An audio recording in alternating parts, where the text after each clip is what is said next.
do it again. We're ready to begin. I want to welcome everybody. My name is Gennady Meyerson. I'm the founder of the Russian Opera Workshop. This is our third summer season, pretty remarkable. And this year we're doing our fifth opera, Francesca da Rimini, by Rachmaninoff. We're starting tomorrow night. So just let me give you just an idea briefly what we do.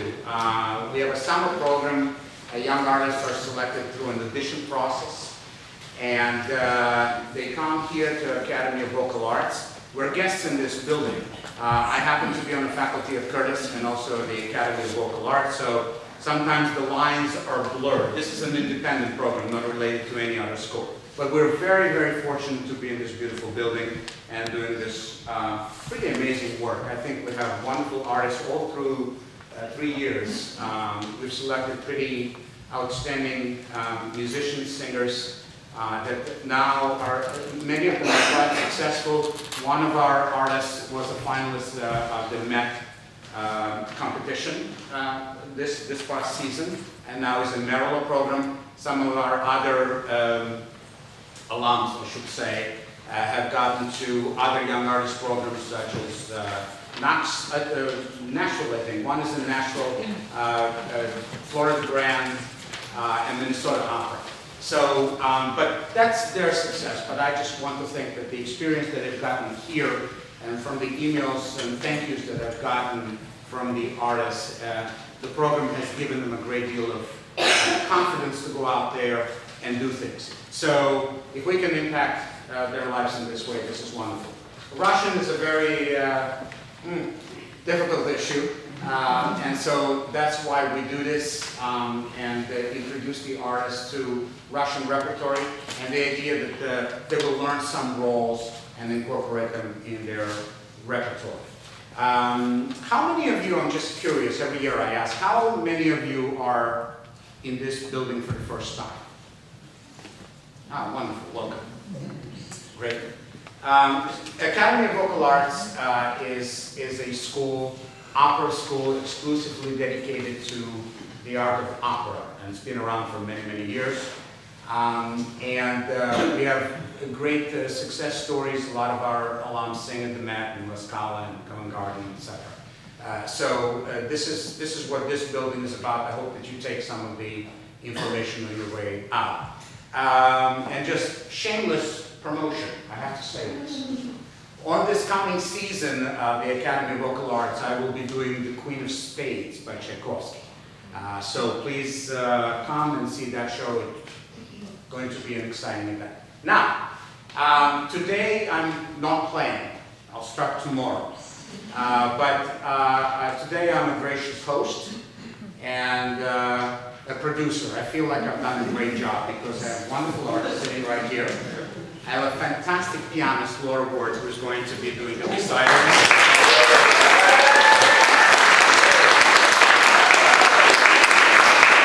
And I've got a good friend of mine who is one of the finest composers in the land, and I get to lure him away from, where are you now? Upstate New York? Rhinebeck, New York. Rhinebeck, New York. He was in Manhattan, now he's got trees and grass or something like that, right? So, Daron and I were students at Curtis many years ago.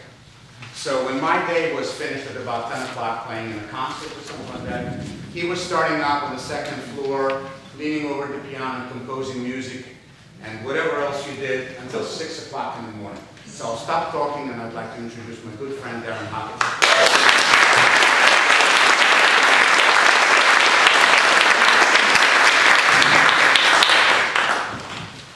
I'll make this brief. I know we all want to hear the singers. I certainly do. This is my third year, the third in the program, and it seems somehow that I've continued an essay on the libretti of Modest Tchaikovsky, the complete libretti of Tchaikovsky. We've done Yolanta, we've done Queen of Spades, and this year, Modest's libretto to Francesca da Rimini. Now, of course, I won't see it through a librettist eyes, I'll see it through a composer's eyes, because I can't help it. I'm a composer, primarily an opera composer. I'm also a stage director, conductor, and a librettist. pianist. One of the reasons I don't conduct my operas is because I don't like to be mean to musicians. One of the reasons I like to stage direct is because you can't be mean to an actor or a singer, because why would you? But with musicians in the pit, you sort of have to be mean sometimes just to tame the line. It's a sad thing, but I don't like to be mean. I like to be right. If I had to think up a name for this talk, which will last approximately 35 minutes, can you hear me if I speak at this level? It's all right? Okay. I think I would call it Rachmaninoff, the greatest opera composer who almost was. And I have 5 thoughts that I'll give at the very end of it. Most of this you could learn very easily on Wikipedia or by reading books. But what I'm going to do is I'm going to try to tell it in an interesting, sort of offbeat way with enough local color and enough inside, not gossip, but the kind of things that we, people who are opera folk, and proudly so, say to each other to help it make sense and help it have value when we're on stage or in the pit or directing. So I'm here because of the fact that I know these things, I suppose, but also because I'm a friend of Genna's. I remember Genna, who was a monster. If you had a piece, if you were a performer, that no one could play the piano part to, you went to Genna. He was a monster. And he was also a good fellow who would usually say yes. And I've told this story before, but I'll tell it over and over again because it honors everyone involved. I was a student of Ned Rorham's, and I had written a little cello concerto for a friend. And at the very last moment, I said, Genna, how would you like to get on the train and go to New York and play my piano reduction, if there was one? I don't know, maybe you played that. No, there was one, and then I know I worked on it also. Yeah, you made it better. From your score, I don't know. Yeah, well, you fixed it up. He also fixes things up, as you know. But he just showed up with my cellist at Ned Rorham's apartment in New York City, fearless and of good cheer, and played through my concerto with this cellist. You know, the kind of amazing, extraordinary thing you do when you're 22 years old and have no fear and are just in love with music and on fire with music. He hasn't changed a bit in all these years. So God bless him and God bless this program. And lucky you for getting to work with him, and lucky all of us for being able to be in this wonderful space where we talk and learn about and experience opera, that art form. It's going to be the end of my introduction, I promise I'll get to business. Where we learn how to reach into people's bodies and touch their hearts. And either squeeze it to make it come back to life if it's stopped, or massage it to make the heartbeat regular again after trauma, or simply to caress it, to console it, to remind it that everything's either going to be okay or it is. This is an amazing responsibility, this ability to reach into people's hearts.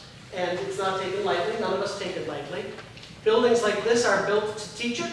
Opera houses are built to champion it and protect it and lift it up and create a safe space for it to happen. And we have a responsibility not just to show up and do a nice job and be just ugly enough and just pretty enough, but to go in and make people feel things and make people remember things. Which gets me to my point.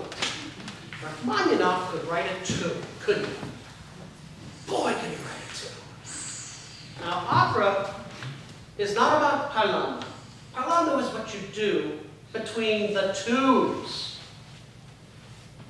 That is an important point, and it is the holy grail of opera composition.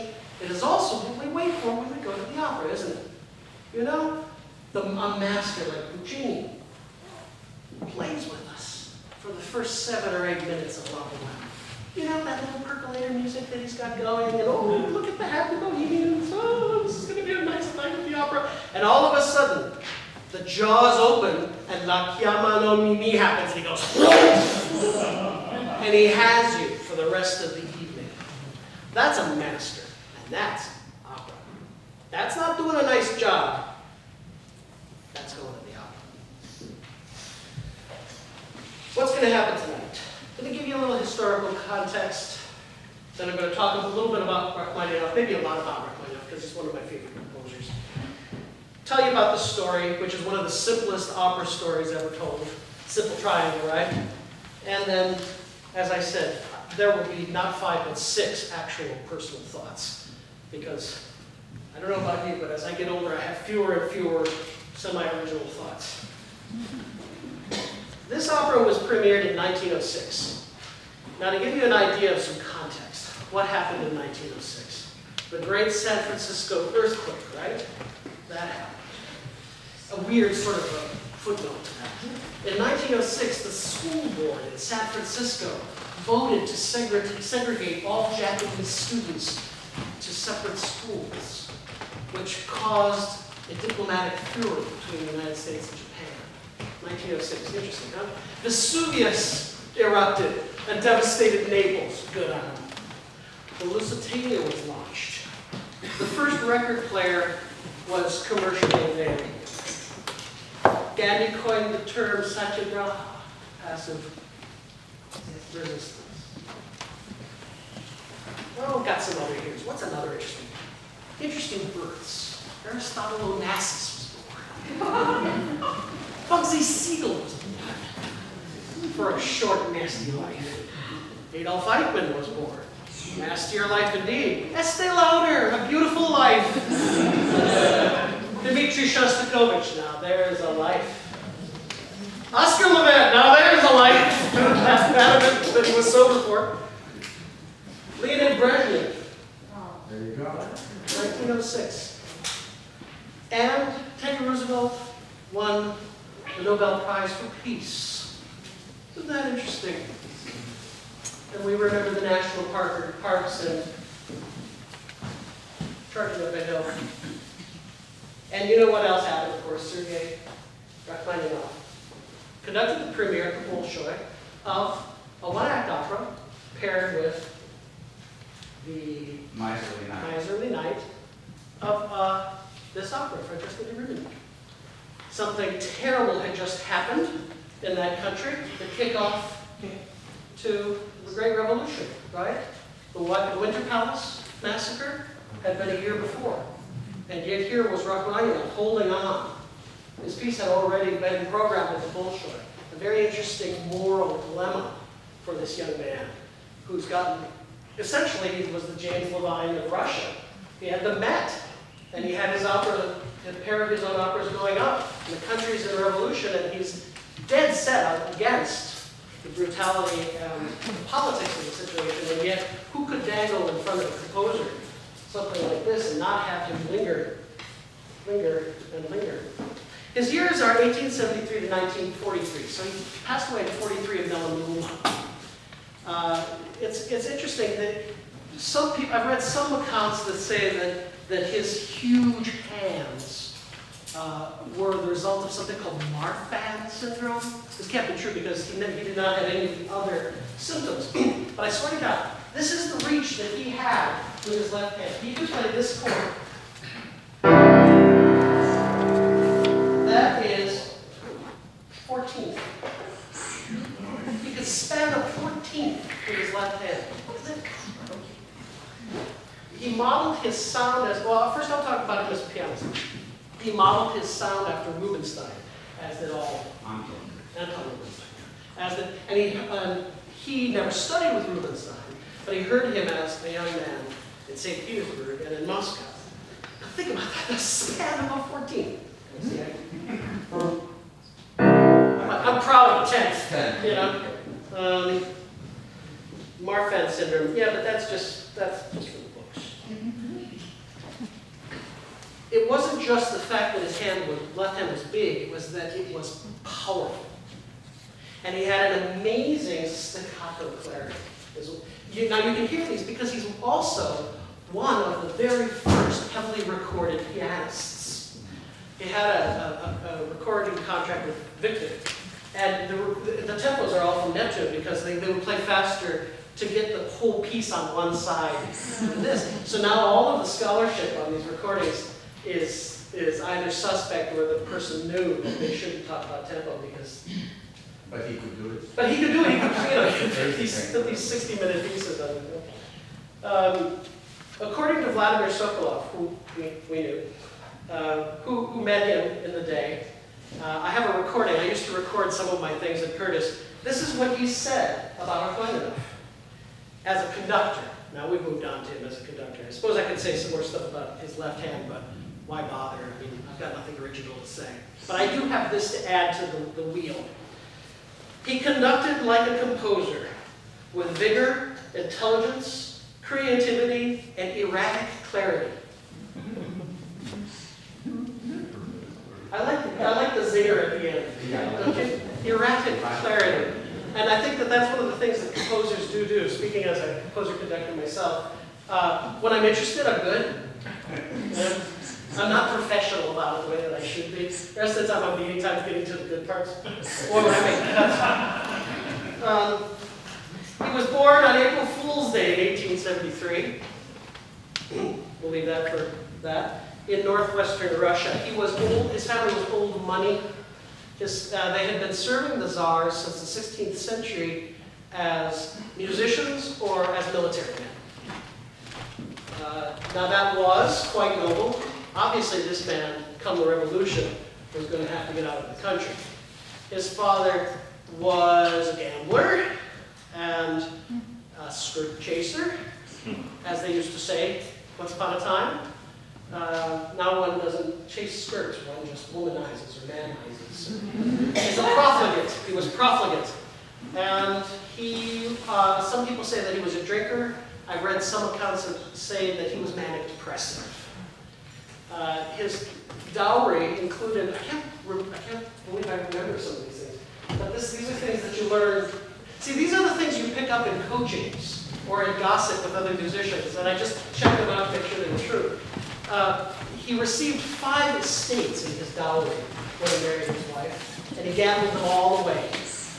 Ultimately, the family moved to St. Petersburg, I believe, where Sergei was enrolled in the conservatory. His first piano lessons were at the age of 4 from his mother. Now, I have a 5-year-old. When he sits at the piano, he's not playing the piano. He's running trucks up and down. He's 4 years old. And it was at 10 years old, he had a serious teacher take him by hand. But at 10 years old. Now here's the thing that twists your noodle. Like David Beltredici, the composer, contemporary American composer, he could play anything. But not even David could listen to a piece of music and play it back for you with no music. Perfectly. This was a skill that Rachmaninoff had. He could listen to a symphony on a Monday night and Tuesday afternoon, play the whole thing with artistic polish at the piano. Talk about a musical memory. Now Lenny Bernstein had a great musical memory, but I don't think that it reached that level. Think about the mind. There's something not more than magical. There's something mystical about a mind like that. At 10, he was enrolled at the St. Petersburg Conservatory. He got the gold medal in piano. His grandmother spoiled him rotten, as grandmothers ought to. But it had an unpleasant or unsatisfactory result. I was also spoiled by my grandmother, but it wasn't her fault that I didn't study things I wasn't interested in. And Rachmaninoff was the same way, so he's always been sort of a hero to me. When I was a senior in high school, I was barely passing my classes because I was on fire with music. And I was tending bar at night illegally at a bowling alley, and I was writing music all day long. I still have a recurring nightmare that I haven't graduated from high school for non-attendance. Because I just wouldn't go to classes that I wasn't interested in. And I don't know how they cut me this slack. I don't know how I graduated from high school. He had the same problem. He failed all of his exams. But he had this prodigious musical memory. Thank God music came along, you know? I mean, he would have probably been an axe murderer or something. So anyway, he goes to conservatory, and the piano becomes his lifeline. Wins the gold medal in piano.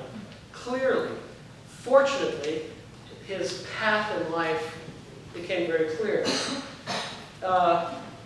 When I was 19, I was at Curtis with Gennady, and I wrote a little one-act opera and conducted it, and I thought that I was pretty cool.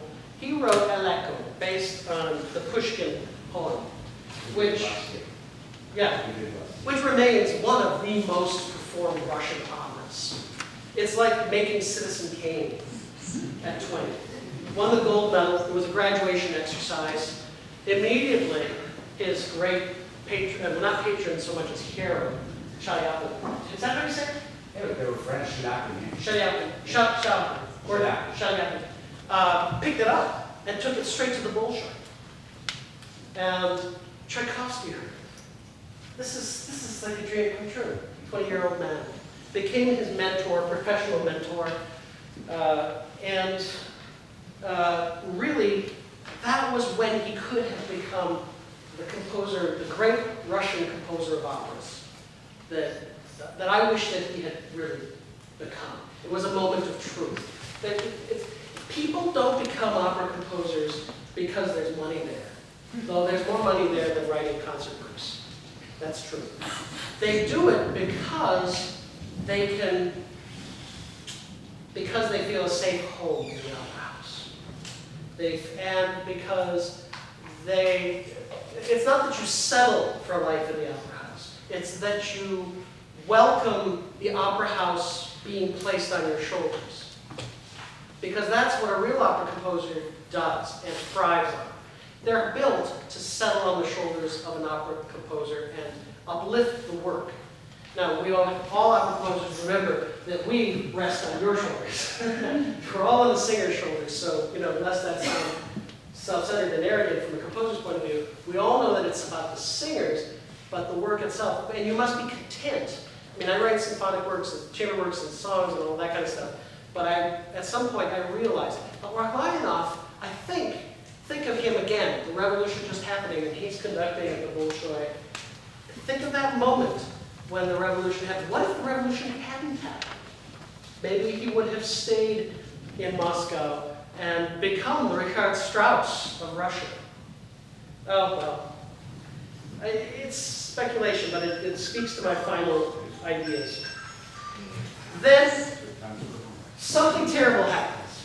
In fact, a whole bunch of terrible things happen. Tchaikovsky dies. His mentor, his great strength, dies. He gives a performance of his works, and the critics crucify him. I mean, bad reviews. Mark Adamo just got the worst review for an opera I've ever read out in San Francisco for Gospel According to Mary Magdalene. It was called a stink bomb.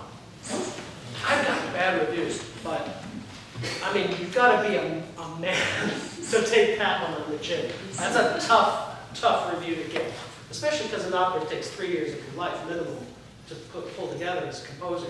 A critic just blithely saying something like that is just the height of arrogance and insensitivity as far as I'm concerned. Anyways, think of Rachmaninoff as a kid, 22 years old, gets reviews like that across the board, and then none other than Tolstoy comes up to him and says that he's a terrible composer.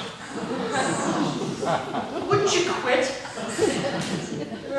I mean, I think when I was 15, my mother, not 15, I guess I was 17, my mother didn't know what to do with me. This was when I wasn't going to school. I was never going to graduate from high school.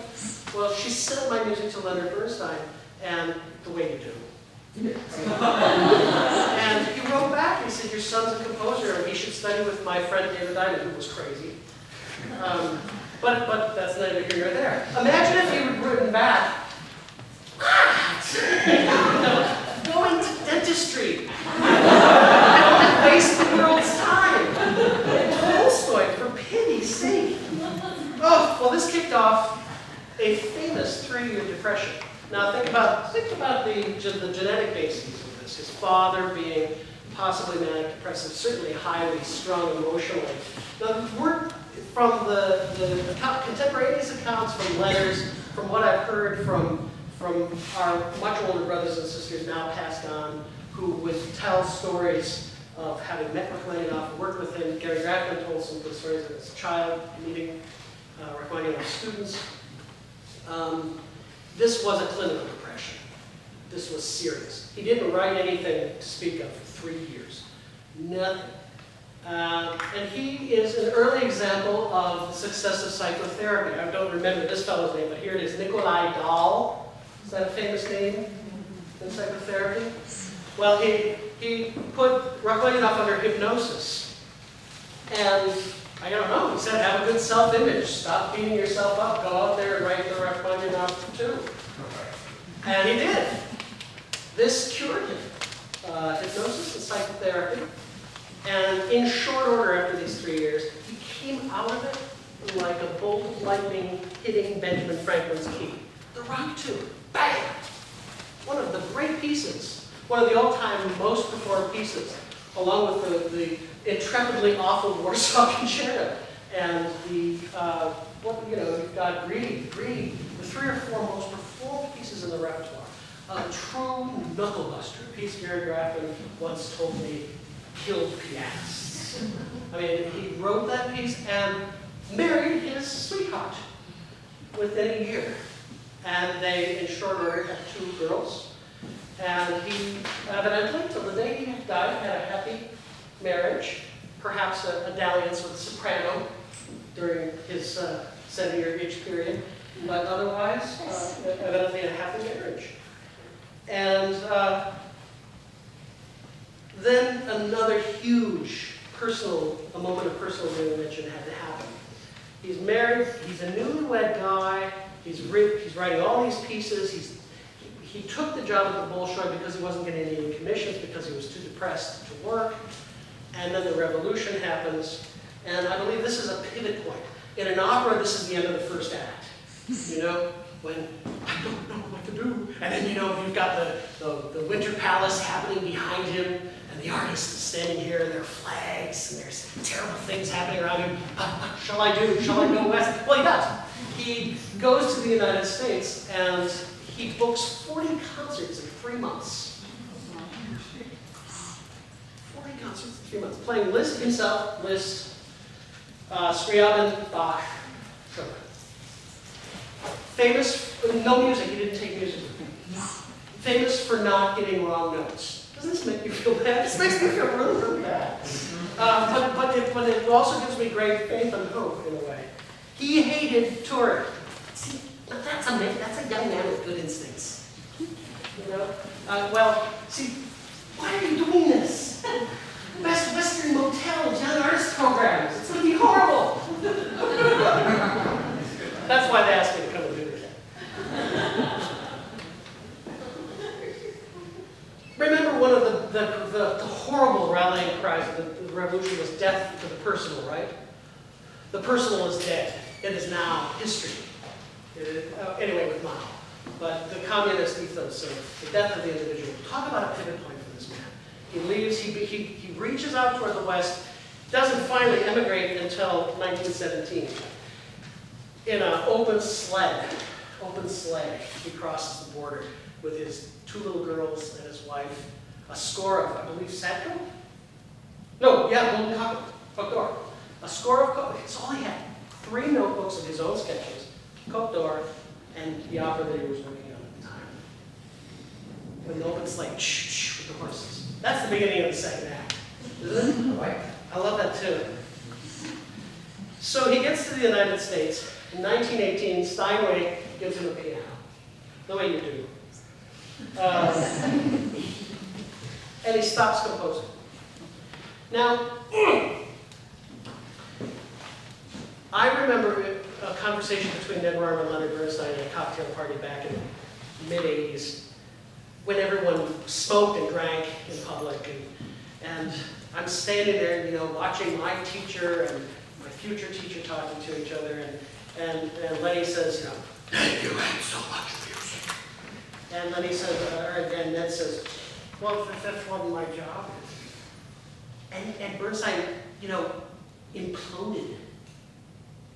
Because Ned couldn't have been worse. That's the meanest possible thing to say.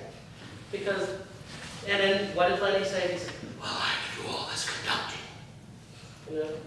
That's more like Nixon than Martinez. Or William Shatner doing Leonard Bernstein. Wouldn't that be great? Wow! Dream casting. But think about what Bernstein said. And think of what we could have had if the composer of West Side Story hadn't gotten the New York Philharmonic. You know? We might have had that great opera instead of A Quiet Place. Listen, parts of A Quiet Place. If you had a good day, it was good. Stephen Wadsworth told me a story years ago. Well, actually, that's a well. Yeah, that's what we do. Stephen Wadsworth, stage director, started out as a writer for opera news. Wanted to be a stage director. And he actually directed my first big opera, Shining Girl, because Lenny told me to hire him, had Madison Opera hire him, because I didn't know anything about stage directors. I had heard about this young guy who wants to be a stage director. Really smart, Harvard. And does that sound like Pete? Yeah, see what Peter Cazares, a veteran of the intellectual death marches at 3 o'clock in the morning. But what was the point of this story? It was about Stephen. Stephen Wadsworth, you hired him. Yeah, but before I said that, because it was so panicked, I didn't say that. Leonard Bernstein was not on it. It's my job. Composing too many notes. That's right. So Stephen, they were out at Indiana University, and Bernstein really didn't want to write A Quiet Place. He really knew that he wasn't going to nail it on this piece. But Stephen told me that he would get the coffee out, and he'd go into his room and literally pull him out of bed. And say, "You're going to do it!" And sit him down at the piano, and Stephen would sit there and go, right. And so if Lenny was having a bad day, it would still be better than most composers, you know? I mean, but it would not be great. It would be second shelf Lenny. But if he was having a good day, wow, there are great arias in there. There's great set pieces in there because he was having a good day. Now that's, I don't know if that's a good thing or a bad thing, but a composer should compose. And the one excellent piece of advice that Bernstein gave me was, don't start stage directing and don't start conducting. Well, no, I stage directing. Because the fees are better in the long run. And same with Copeland. Copeland's productivity dropped. People's productivity drops because the fees are better for conducting. And you can, if it's a good orchestra, you don't have to be that good. They'll play your piece just fine, despite you. It's true. But the effect is that it sucks you away from composing time because it's really hard to compose, and it's private, and it's you get some pleasure out of it, but the pleasure after a while it's like breathing. You don't have any choice anymore. Breathing is great. That's why we take vacations, to remember how fun breathing is. But the rest of the time, you breathe reflexively, And that's what composing is like. I haven't written a piece for fun in like 25 years. I don't know what that feels like anymore. But it's not like I'm composing for money. It's that I can't do anything else. I can't imagine doing anything else. But I can imagine stage directing, but I'd rather be composing while I'm stage directing. But I have a 2-year-old and a 5-year-old, so what am I going to do? I don't want to teach, So you make these things, and I believe we're long enough with these 2 little boys, with his family's fortune having been squandered by his father, and he's new in the West, he needs money. What is his most marketable skill? He can play Dickens out of the piano, so he goes up to work. And he deprives us from then until the last 4 or 5 years of his life of all of those great operas and pieces. Now listen, he wrote a lot of wonderful music, but that was a huge span of his life where he's AWOL, and that's really, really sad. But in the last few years, he managed to have the money managed. I mean, he was doing really well. Very well, actually. The licensing alone from okay, now I'm going to geek you out with composer concept. The licensing for the mechanicals from the performance of the concerto in, what was it, Magnificent Obsession, or there was a film that used it. And they were going to commission him to write a concerto, but that's why the Warsaw Concerto was written by the composer of the film and the orchestrator. Have you ever heard the Warsaw Concerto? It's essentially Rachmaninoff without heart, soul, and tunes. But anyway, the licensing alone was magisterial by those times. Anyway, he was able to build a villa in Lake Luzerne, I think, on Lake Luzerne in Geneva. in Switzerland. And he composed in the summers, and he was wildly productive those last few years. However, the way that operas work, now we're at the end of the second act, right? He's wildly productive. His children are growing up. He's got time to get back to composing. Curtain break. You come back, and he's diagnosed with melanoma. And where does he never is told by the doctors that he has melanoma. His family is told that he's not. He dies 5 months later. His last concert, let me look, University of Tennessee at Knoxville. It's like, I read an interview with Orson Welles where he said, I hope I die in a hotel room. I hope I'm one of those men who dies alone in a hotel room. And essentially he was. That's, I hate that as part of the story. The story of Francesca da Rimini. This is a basic triangle, right? You probably all know the story. The oldest dramaturgical trick in the book. 2 boys, 1 girl, right? And if you really want to have some heft behind the triangle, draw on a classical source. So we have Francesca is the girl, right? I'm sorry, the opera story is just really cool. It's not like I like it or something. How do you say it, Joe? Well, this is, Johnny? yeah, you can call We'll it. call him Johnny. One She's- show that we call him in this opera, one show. Oh, okay. Yeah, the German show is in. Lancelot? We could call him Lancelot, too. Yeah, you can call him Lancelot if you want. She's in an arranged marriage with a man she's not in love. With a man with whom she is not in love. And she falls in love with his younger brother. Romeo and Juliet, anyone? And this fellow, Paolo, and she are found out and killed. That is the entire story of the opera. It's an easy one. It's only an hour long.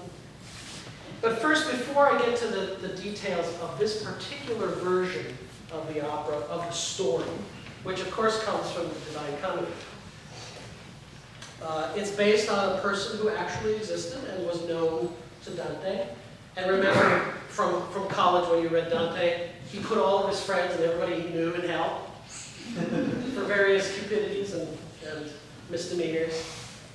She was a person who was guilty of succumbing to passion. And that, I believe, was the 3rd circle? Correct me? 2nd or 3rd? 5? So, 5 was the 5th circle. Thank you, sir. It's been a long time for me. So she was there, and of course, Dante, whose guide is Virgil, runs into her, and she is surrounded by the swirling spirits of other damned souls. And he recognizes her and calls her by name, doesn't he? And swoons. Virgil swoons. No, he swoons. Dante himself swoons when he realizes that he's correct. It's a great way to have hand of author. Great way to inject yourself in all of the various readings. There are different ways this story is told. This particular story is told that she is duped into the marriage. Right. She's tricked into it. But there are other ways that it has been told. There are at least 16 operas based on this particular story. Between 1818 and 1914, 16 different operas. At least a dozen straight plays. A dozen major works of music, including even a piece by, anybody remember Olga Gorelli? She's a local composer, Princeton, right, Princeton, or somewhere here near Philadelphia. She was a marvelous composer. She passed away a few years ago. She had a wonderful piece based on it. Rossini, Foote, Tchaikovsky, all had great pieces based on this. Gustave Doré's great etchings, which I grew up on, are absolutely stunning interpretations of the cantos. And he has a great one of Francesca. In the Kiss, I believe it's The Kiss is Happening. And there's also Rodin's The Kiss, which is this moment. So think of one woman inspiring all of this. That's pretty amazing. I think that that's a pretty good track record. For the record, yes, Canto 5. Here it is. Lines 1308 to 1321. My God. We just did everything on that card, thank God. So I told you that it's a triangle. Now the problem with this particular opera is, I think, one of the things opera composers, one of the things we're really good at is looking at situations and manipulating talented people into thinking that what you want them to do is their idea. You have to be a good manipulator of other people's efforts, but you have to be able to steal their ideas when they have a good idea. Because at the end, everybody did it together, right? You're just the one who has not the ego, but the drive to make sure everybody's ideas goes forward instead of a camel, a horse by committee. So this is what keeps the opera from being a camel, is you. The problem with Rachmaninoff in dealing with Modest Tchaikovsky as a librettist was he didn't know how to make him work. So when you look at this particular opera, 60 minutes, it's actually, here's where my frustration starts as an opera composer. It's actually a 2-hour opera with all the linking material and all of the deep character development missing. All the great secondary arias where Paolo has second thoughts, or he moves in Parola Scenica from one place to another place. Instead, what we have is a prologue, which is really cool, a prologue which would serve incredibly well for a 2-act opera, in hell, with wordless voices, right? The voices, the swirling spirits, damned spirits, are literally given voice. But the reason there are no words is because he couldn't get Modest to write words. Okay, now, when you look at the Kiss, which is the great nuclear reactor, every dramaturgical vehicle has a nuclear reactor that powers the drama. Whether it's my self-loathing, or my hatred of my father, or the fact that I want to please people. Whatever the nuclear reactor is, the composer has to know where it is. Now, Rachmaninoff was great at this. He called this the culminating moment. Moss Hart called it the 11:30 spot in the book. That's when people in the old days would start reaching for their keys or start thinking about taking the subway home. That was where the authors would have to come up with the hit song. They would have to come up with the song and the moment that encapsulated the message of the show. That's essential dramaturgy from the 30s and 40s, so-called commercial dramaturgy. Anyway, he had a great talent for finding that moment in his own music. Some people call it the golden mean. But I don't know if as a college student you ever mapped out drama, the stories. You read a story and you mapped out the high points of the drama. And you probably did that, or maybe they made you do that.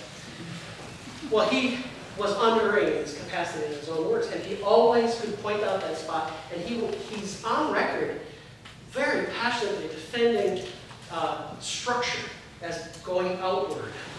And that and when you played a piece of music, performed a piece of music, you had to know exactly what the most important moment was. I always thought this was great because I was told to read it by Nick Roran, who felt the same way about writing art songs, and who was very proud, I think proud, or anyway, he would tell me that he knew how to teach someone to write a perfect song.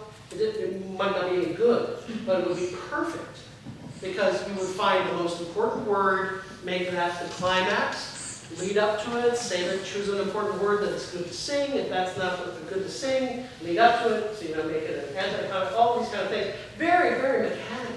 And Rachmaninoff, whose music sounds very improvised much of the time. That's really, really, really hard to do.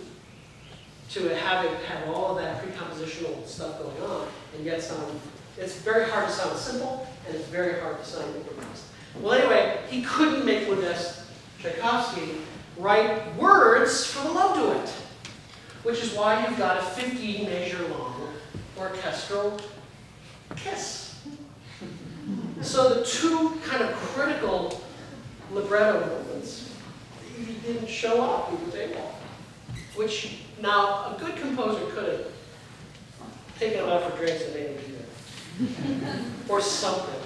He hated working with him, and the result was that this opera is based almost entirely structurally on Tchaikovsky's. You've got the prologue and epilogue as parentheses. And then you've got the two tableaux, right? The first tableau is all exposition, tells us who everybody is. The second tableau is the kiss. These are two set pieces. And then you've got wedged in here, like the first tableau is like a huge recitative leading into the moment where she tells him that she doesn't love him, reveals that she doesn't love him. Okay, so all of the, like, I remember Giancarlo Menotti telling me years ago about you know, the idea that the composer's job is not to pull the audience along, because that's melodrama, right? When you tell, I'm so sorry, that's drama, but I'm so sorry is melodrama because you've just told the audience how to feel before the character says it, right? So the libretto's got to generate the music. Now, if the composer plays his cards right, he's pulling, he's tugging, so that he's always just a couple of beats ahead of the audience. And he's moving, music is moving with the emotions and psychological development, pulling the audience forward, always a little bit ahead, just like a comedian with timing and a punchline. That's really, really cool. But what Rachmaninoff does is that it only happens for about 100 bars in this whole opera that he actually does parole sceniche. Otherwise, there are two sets of pieces on the ends, two set pieces here, and in the middle is her moment, right? It's the kiss. So that's, the kiss itself is the nuclear reactor. So immediately after that, it's curtains. Now,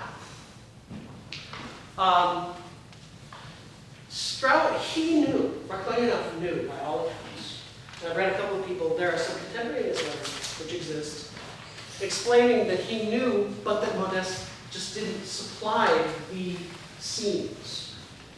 Opera, in many ways, in my opinion, exists in the scenes. It is in the transit from one emotional state. See this whole tugging deal? It is in the transit from one emotional state to the next emotional state that opera lives. It's what opera can do that nothing else can do. When actors are moving through emotional states, they do so in real time. And you go with them, you follow them, they tug you along, they jerk you around a little bit. I mean, it's a long seduction, right? But with music, there's a flow going on.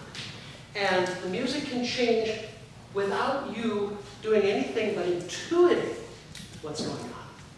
And that's where fingers 1 and 2 and 3 in both hands, for a pianist, hold the secret weapons of every good opera composer. This is what Rachmaninoff also did. When the Marshallin sings, the violas are telling the truth. She may be lying to herself, but the music that is being played in the violas is telling psychological or emotional truth of the situation. The lie is told perhaps in the orchestra, and the truth on stage. People can be in denial, and we have an opportunity to see the complex multitude of emotional and psychological states which exist at any time when we're dealing with somebody in a situation where we really care about them. We say we're conflicted. In an opera, you can really create a conflicted state. You can get everything from Wozzeck, where you're in a state of complete, like psychotic break almost. You know, the orchestra is doing dances and gavottes and symphonies, and the opera's going on top. And in a willful, conscious effort to create a break, what do they say, an intuitive or a cognitive dissonance, a reality schism. It's very interesting, and it's a very powerful tool, and the audience, by and large, merely intuits it. They don't know it. Modulation, for example. If you've got one lover in B flat, all of his music's in B flat, and you've got another character, the woman, let's say, all of her music's in E major. They get together. Whose key are we going to modulate into? That's a very, very important thing. If we modulate into B flat, he's the dominant person in the relationship. What if we stay by chord? Sounds kind of naughty, doesn't it? It is. It's multiple states of being. And you don't have to know anything about music to feel that stuff. It was in Strauss's bones. It's one of the reasons he's my favorite opera composer. But Rachmaninoff did these things too, primarily intuitively.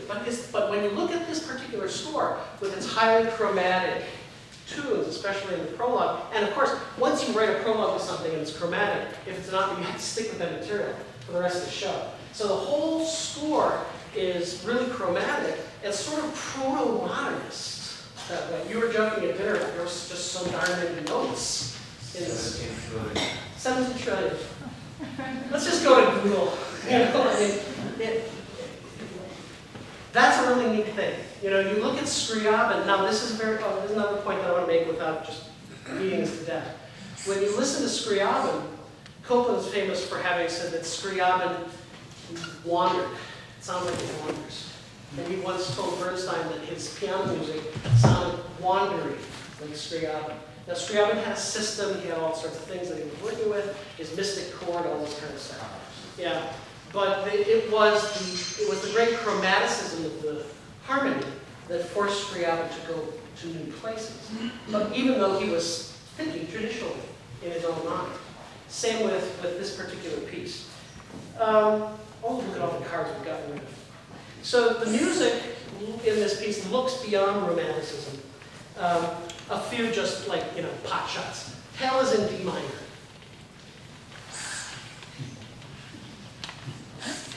Okay, choice. Yeah, I think so. One flat. Brasses sound good. Not pretty. Yeah. Yeah, that's true. D minor. It was the key that Rachmaninoff used for his entire career for his most potent, internal, gloomy. The key of gloom. D minor. I always D minor. I always thought it was dark amber. Is anybody synesthetic here? People who associate keys with colors? Scriabin. Scriabin.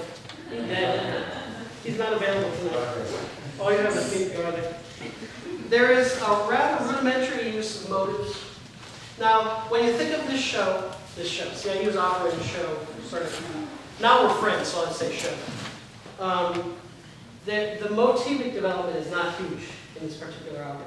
But when you look at the other Silver Age Russian composers, Wagner's Ring was a thing. And they were all, look at Rimsky, look at Stravinsky, and look at Scriabin, all much influenced by Wagner. And ironically, because Modeste fell down on the job, this is more like Wagner than they are, because Wagner goes so often without very many words. Maybe it's intuitive, maybe it's not. But the lovers had a motive of 5 rising notes. You've probably heard the whole, yes, I see nods and virgins. Thank God you know the story. And the husband has 5 descending notes. That works for me. I doubt Power showed that. Ironically, or not ironically, remember when I said the opera's about tunes, and Rachmaninoff could have been a great opera composer because there's so many tunes? All the voice stuff is essentially raised, elevated parlando. You don't really get a good tune in this show, do you? I mean, I defer to you. The tunes are in the orchestra. That's the thing. See, that's why it's like Wagner too. All of the sex is in the orchestra. There's no sex on stage in the voices. Nobody gets to have Liebestone, you know? Anyway, I'm sorry, I shouldn't have said that. Contrapuntal. Parlando is not sexy. Parlando is how you said, take out the garbage, please. Say, I want to. That's another thing that makes this frustrating opera to me. is that I want the characters to be singing the orchestra parts and vice versa. And I'm not saying it's a bad thing. The man who wrote the Rachmaninoff second, or the Rhapsody on Two, I mean, this is a composer who could write two. Pardon? Well, you're there in hell. Great! Next time I get a bad review, I'll say they're in hell. Okay, here are my 1, 2, 3, 4, 5, 6 pseudo interesting observations, and then we'll pack this up. I alluded to this earlier. I do believe that touring ruined him, the way that I believe that we would have had more from Bernstein, the way that I wish John Adams would come back. You know, hi, Mr. Adams. I'm sure you have an assistant. You too, hello. I believe he could have been better than Richard Strauss. I do. His psychological acuity was just as secure in his music. His tunes were better than Strauss. Sorry. You got a tune, you can hum, they're great tunes. You got it! Merrily we roll along. His childhood preparation from I think an operatic family. I do believe that manic depression or hyper emotionality. I'm sorry, but I may be a cliche, but you can't be hyper emotional while you're making art or creating it or performing it. But the ability to hook into that, to understand it, is essential. To me, the great sadness of a Sylvia Plath was that she had the hyper emotionality, but couldn't leapfrog into the wisdom of age and a little bit of perspective. And that an opera composer or a great performer has to, if something that you're singing makes you cry, you have to do it over and over again until you don't cry anymore so that you can make the audience cry, right? He had that ability to create material to make you cry the first time. I believe that his 3 piano concertos are in fact operas. So the next time you hear Rachmaninoff concerto in a concert, think of the pianist, think of the soloist as the principal character in an opera, and the orchestra and the solos in the orchestra as subsidiary characters. And I do think that it's quite extraordinary and it works. It works. If some enterprising librettist wanted to create a libretto to overlay over one of the concerti, I think they could pull it off. Okay, 4th idea. What held him back as an opera composer? I think that, what is it Bill Murray says in You Never Studied? Or somebody says that, you never studied. He didn't study. I mean, he knew literature, but he didn't know literature. You know, one of the things that my friends at Penn used to say, I was always an avid reader, so I didn't take it personally, but my friends at Penn would always say, oh, you go to Curtis, they'll make you read there. Well, that's a lie. But the assumption is you're at a conservatory, so you're at a trade school. You're not going to get a liberal arts education. But I do believe a little bit of that sticks on Rachmaninoff. So that made it more difficult for him to dominate a literary librettist. You know what I mean? To feel secure in directing the efforts of his librettist, who was a very, very literate and powerful man. Let alone write his own libretto like Wagner. Whatever you want to make of Wagner's libretti. 5th idea. And I alluded to this too, the 11:30 spot. He had a terrific sense of how to structure the opera. It was the follow through because of time. And that leads me back to what I started with, and that was the greatest opera composer wasn't. So when I listen to this opera, I listen to any of his music, it always makes me sort of sad and frustrated as I go along with the show. With, who wrote that huge, enormous cello sonata? The endless cello sonata, Russian. Rachmaninoff. It's the Rachmaninoff cello sonata with the piano part from hell. That's right, yeah. That's what happens. You know, there's another opera. You know, put words on the cello sonata. And it's very frustrating to me. And the arcs of the tunes made it a little bit hard for him in a post-bel canto, pre-modernist world to pull off Pavarotti. in an Italian way. So thank you very, very much for listening to all my note cards and rambling. Well, actually not rambling, but think about 1906.